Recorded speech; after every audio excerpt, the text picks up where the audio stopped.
おはようございます。めぐりかみたいちです。今回は少し前に1万人登録記念用に質問を募集した質問に答えていきたいと思います。ただ質問に答えているだけだと面白くないので、休日にコードドブッフの塊を焼きながら料理を作っている動画をバックに質問に答えていきたいと思います。それでは始めていきましょう。それではまず最初の質問です。めぐりかみシェフが日本のスーパーで手に入る材料だけで2皿友人に振る舞うなら何を作りますか？この質問ですけども、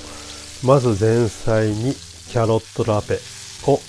作りたいと思います。スーパーで買える食材、人参、レモン、オレンジがあるのでそれでできると思います。で、メインはやはりステーキでソースベアルネーズにしたいと思います。ベアルネーズで使うエシャロットの代わりに玉ねぎを使って普通にベアルネーズ、あとはガルニチュール、じゃがいものソテーが一番いいかなと思います。続いて次の質問いきます。動画の撮影や編集はシェフが一人でなさっているのですか？キッチンは自宅ですか？私はシェフの出張動画も楽しみにしています。これからも応援しています。そうですね、撮影、編集、あと音声の吹き込みなどは私が一人でやっています。もちろんあと字幕など概要欄もすべて私が一人でやっています。撮影は自宅を使っているガジェットは iPhone を使っています。もちろんあとマイクと照明も設置して自宅のキッチンで撮っています。出張動画もこれからどんどん撮っていきたいと思います。今年も結構出張があるので楽しみに待っていてください。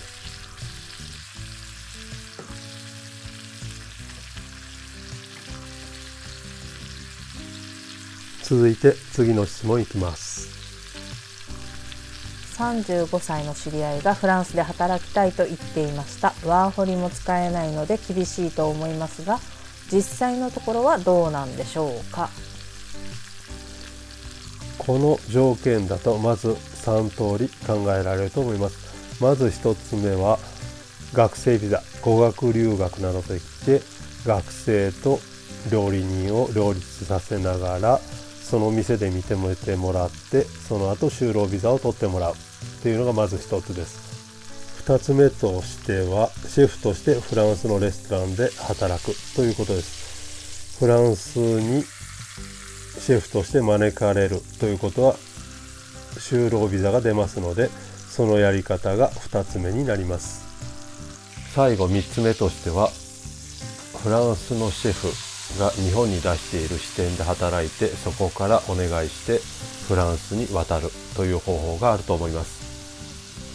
やはり就労ビザが出る以上ある程度フランス人とのコミュニケーションが必要になるので、ここで必要とされるのはやはりフランス語の能力だと思います。もちろんある程度実力がある、料理の実があるというのはもちろんですけども、やはりフランス人とのコミュニケーションが取れるぐらいフランス語が喋れるというのが最低限の条件になると思います。続いて次の質問に行きたいと思います。普段の献立を考える際、和食なら醤油や味噌、だし、塩昆布等を合わせることでレパートリーを増やせるのですが、洋食となると頭が固くなってしまい、普遍的な味付けしか思いつけません。プロの方は洋食の際、どのように普段の献立の味付けを考えるのでしょうか？料理一皿を考えるのであれば、まずメインの食材を選んで旬の食材を選びます。その中でもどの地方のものが一番美味しいか、どの調理法が一番美味しいか、あとこれには何のガルニチュールが必要か、あとこれに合うソースは何かというのをじっくり考えて試作を重ねて料理を作っていきます。ある程度自分の中で料理がまとまってきたらソムリエなどにも味見をしてもらって、どうしたらいいかなどを意見を交換しながら料理を作っていきます。そしてもちろんこの味見する時ですけども、厨房の中で立ったまま味見するのではなく、お客様と同じ状態、テーブルについて同じカトラリーを使って同じ目線で味見をしていきます。それを繰り返して納得のいく料理ができたら初めてお客様に提供する。もしくは私たちヤニックアレノグループであれば、ヤニックアレノに味見をしてもらって OK ならば最短で48時間後にお客様に提供されます。48時間っていうのはその間に、レシピフィッシュテクニックっていうのを書いて、あとその後フィッシュコスト原価をきっちり計算してからシェフに料理名を書いてもらってというプロセスを踏むので、最短で48時間後にお客様に提供されることになります。次の質問に行きます。お店で出している料理で日本の和食から取り入れている食材やテクニックはありますか？やはり私たちのグループ、ヤニックアレのグループではいろんな形態のレストランがあります。3つ星、2つ星、1つ星、もちろん、ハンバーガー屋さんもやってますし、キャビアのお店メゾンプルニエの監修もしています。あと全世界に展開していますので、各レストランでやはりちょっとアジアテイストを入れたりとかもします。なのでやはり昆布、鰹節、あとは日本の食材ですね、米酢、あと醤油などもいろいろ使っています。数えたら数えきれないぐらい日本の食材を使っています。やはり厨房内では調理用具はよく使われていると思います。やはり日本製の便利な、あとはジャパニーズプラックといってプラックの上に網があるものですね。あとは野菜を抜くための抜き型などはよく日本製が使われています。やはり料理人である以上、よく切れる包丁を使うというのは最低限の準備だと思います。ですので日本の包丁を日本の砥石で研ぐというテクニックは非常に重要だと思います。それでは次の質問に行きたいと思います。一番好きな食べ物は何でいらっしゃいますか？あるいは生涯最後の食事には何を召し上がりたいと思われますか？よかったらお答えいただければ嬉しいです。好きな食材ですけども、アーティー食は大好きです。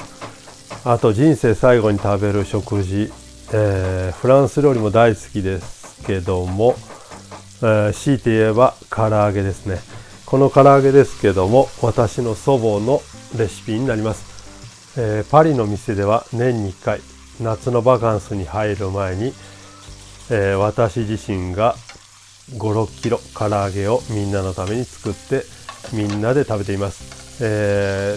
なのでヤニックアレのグループパリ出身の人間は、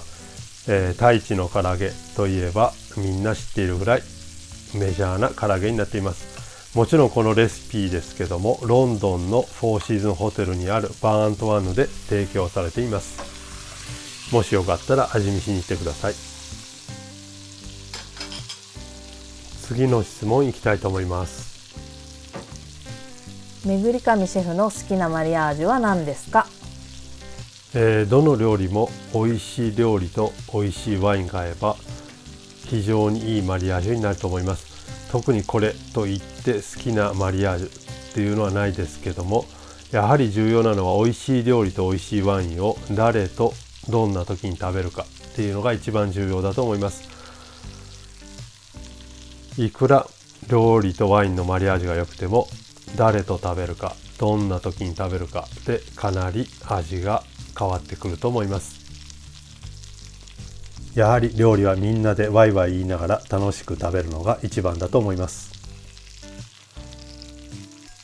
それでは次の質問に行きたいと思います。20代料理人がフランスでキャリアを積んでいくためにはどうすればいいですか？20代だとワーキングホリデーが使えます。ワーキングホリデーを使うと基本的にフランス側、レストラン側から見ると正規雇用になるので、やはりある程度実力がないと雇ってもらいにくいなという気がします。なので25、6ぐらいまで、きっちりと料理の実力をつけて一緒にフランス語を勉強しておいてからフランスに渡って働けばいいかなと思います。20歳すぐですね、学校出てすぐだと料理もできない、言葉もわからない、ただ勢いだけっていうのは結構難しいと思います。私は学校出てすぐに行って、なんとか乗り切りましたけども、結構、辛かったような記憶が残っています。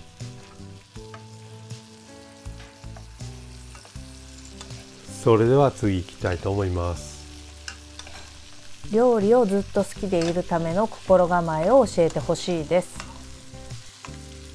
料理を好きでいる心構えですけども、これはもう多分持って生まれた素質かなと思います。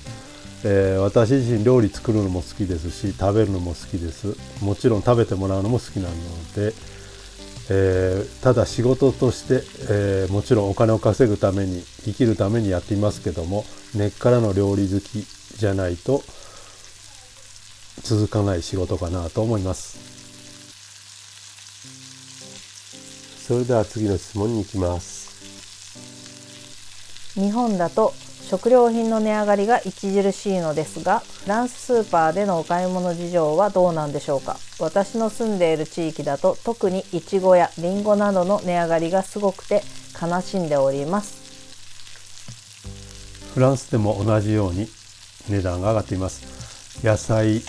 肉、魚、どれも値段が上がっていますけども、野菜の値段の上がり方がかなりひどいです。もちろんあと乳製品、あと粉類も値段が上がってきています。お酒に関してはさほど上がっているような気がしませんが、他の食材はかなり値段が上がってきています。次の質問に行きます。料理動画でいつも勉強させていただきありがとうございます。質問なんですが、この動画の編集、撮影すべて一人でやっていらっしゃるのですか？そうですね、この動画の撮影、編集、あとアフレコを入れたり、字幕、概要欄すべて私一人でやっています。基本的に土曜日の夕方から取り出してそのまま、家の夕食になっています。ゆっくり飲みながら、料理を撮影して楽しんでいます。最初の方は私の妻も手伝っていましたが、かなり飽き性なので、今では私一人で全てやっています。今回この質問をしているアフレコですけども、これは妻がしていますけども、普段は全く関与していません。それでは次の質問に行きます。お疲れ様です。いつも動画拝見しております。質問またはリクエストですが、汗染めが上達するにはどのような点を意識して練習すればよいでしょうか。また段階的に塩を加えたり味見ができないなど1回で塩味を決める場合にはどのようなことを意識するべきでしょうか。また塩の種類の使い分け、汗染めする時と茹でる際に使う塩では違うものを使われていたと思うのですが、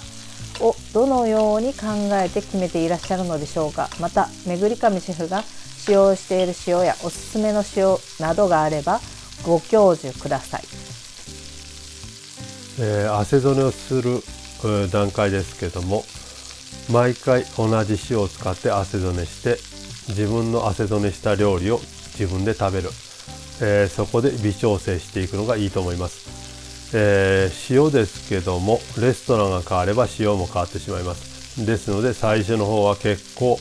微調節するのが難しいと思いますけども、毎回同じ塩を使って汗染めすると安定してくると思います。湯がく時に違う塩を使っているのは、そちらの方が安いからです。こちらで使っているのは基本的にグロッセルといって大きい塩の塊を使って下茹でする時には使っています。塩味を1回で決める方法ですけども、出来上がりの量、ボリュームを想像して塩をします。そうすると最初煮込み出した時は薄くても最後きっちりと味が仕上がります。これもやはり普段から自分が塩をしてその料理を食べるというのを繰り返していれば簡単にできるようになると思います。あと私が気に入って使っている仕上げの塩ですね、フルドゥセルはカマルグの塩を使っています。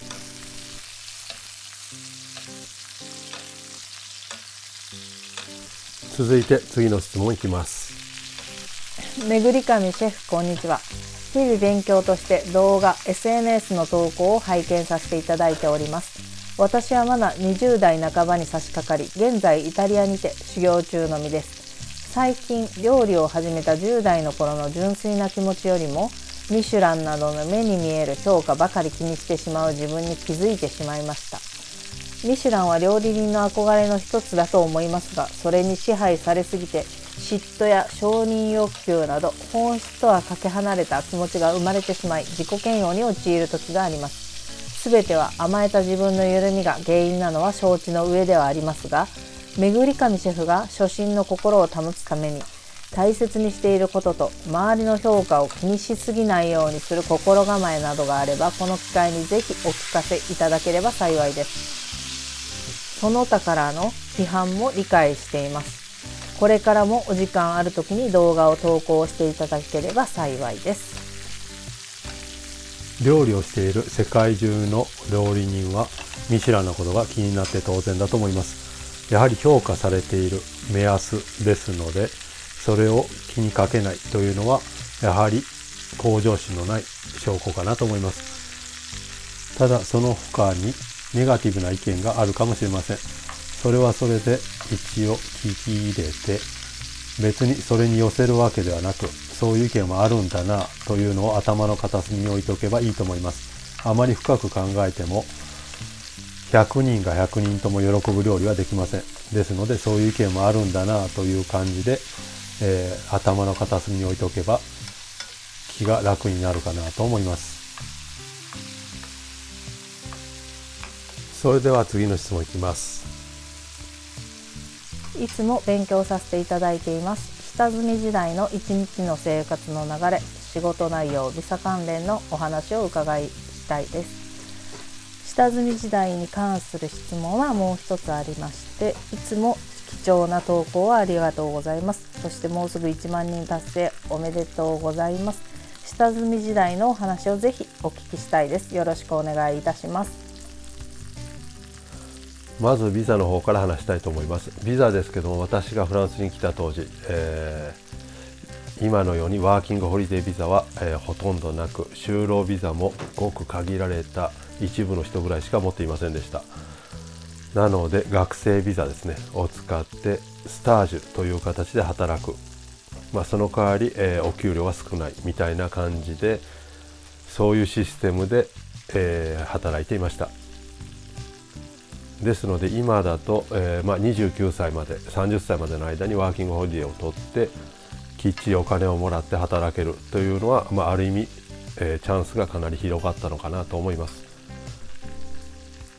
下積み時代の一日の流れですけども、大概働いているレストランの上もしくはすぐ横にみんなで寮で住んだりしていました。ですので朝起きてすぐそのまま出勤、8時半には出勤して、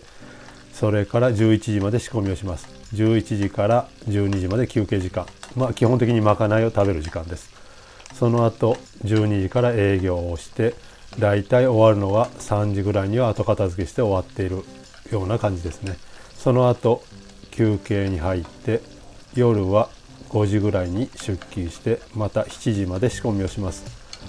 大きな仕組みは基本的に午前中してますので、最後足りない部分、あと夜用のディナー用のスペシャルなものを少し仕込みをします。そして7時から8時までは休憩、8時からまた夜の営業をして、最後終わってだいたい11時ぐらいにはもう、家に帰れるというような感じです。それを毎日繰り返してました。週末は基本的に週休2日ですので、初日は半分以上寝て、午後からコインランドリーに行って洗濯もするという流れです。私がクロコディールで働いていた時は、住んでいる部屋がレストランの上にありました。ですので休みの日などはシェフのエミル・ユングさんが叩き起こしに来て、当時三つ星だったサロンでシェフと一緒にパンとチーズとコーヒーを飲みながらプティデジョネを食べた懐かしい思い出があります。南の方ビルヌーブズ・アビニョンで働いていた時は、昼休み厨房のみんなと一緒にペタンクしたりサッカーしたりゴーカートに行ったりして結構楽しんでいた記憶があります。地方のレストランに行くとレストランの横に寮みたいなのがあります。ですので休みの日はみんなでどっかに出かけたり夜飲みに行ったりと楽しい思い出がいっぱいありました。やはりそこで一緒に出ていくことによってフランス語の上達にもかなり役立ったと思います。それでは次いきます。やはりフランスで料理人をされるにはフランス語が必須だと思いますが、フランス語はフランスに渡る前に日本である程度スキルをつけたんですか、それともいきなりフランスに行って現地で覚えたのか、フランス語はスペルと発音が合っていなかったり等難しいと思いますが、さらにフレンチで使う専門用語がたくさんあって大変だったと思うので、そこを知りたいです。専門学校にいる間に調理用語や材料の名前はある程度覚えていました。ただ数字に関しては、やっていましたがあまり覚えていませんでした。なのでアンドゥトワぐらいまでであまり覚えていなかったような気がします。私はちょうど南で働いている時に私の上司、友達ですけどもシェフ・ド・パーティーと仲良くなって、いつも休みの日は辞書を片手にいろんなところに行って会話をしていました。今みたいにスマートフォンがないので辞書がスマートフォン代わりでした。彼のおかげでかなりフランス語は上達したと思います。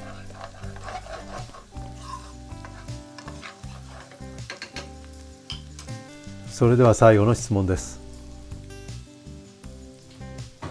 こんにちは。2つ目の質問なんですが、よく見る料理本はエスコフィエですか？クラシックを学ぶにあたってエスコフィエは少し古いという論争が一部でありますが、今若い子が現代料理も含めて学べる本とか何かおすすめはありますでしょうか？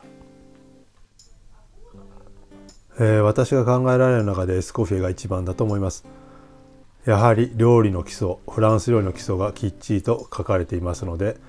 基礎がしっかりできていないと応用も効かないと思います。どんだけ、見栄えのいい料理があったとしてもやはりソースがあってガルニチュールがあります。ですのでフランス料理の基礎はやはりエスコフィエだと思います。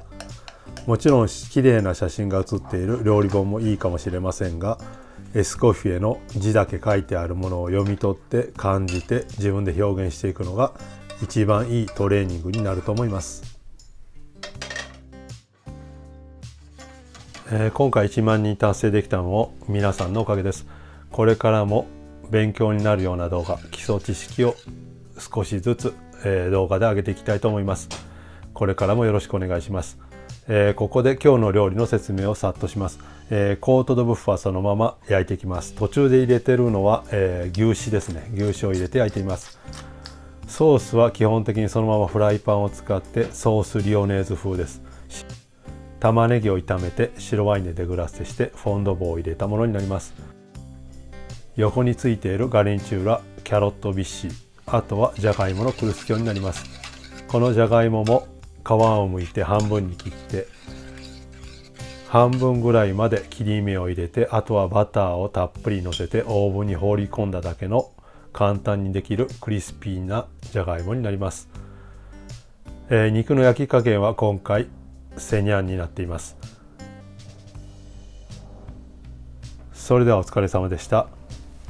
ボナペティ。